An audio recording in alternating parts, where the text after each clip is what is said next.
बहुत जल्द उसको बेचे দিতে হবে। তার আগে তুই বিক্রি হয়ে যাবি।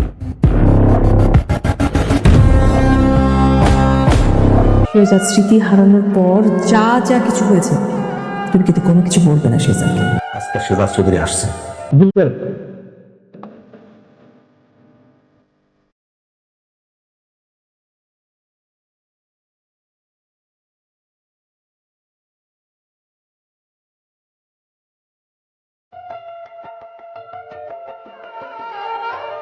কি ব্যাপার এরকম পালিয়ে বেড়াচ্ছ কেন? হ্যাঁ, ওই অ্যাটাকের পরে একটা গাড়ি এসে আমাকে চাপা দিতে চেয়েছিল, ওই ড্রাইভারকে আমি চিনতে পেরেছি। তুই বল, তোকে মারার অর্ডার কে দিয়েছিল? দাউদ খান দিয়েছিল?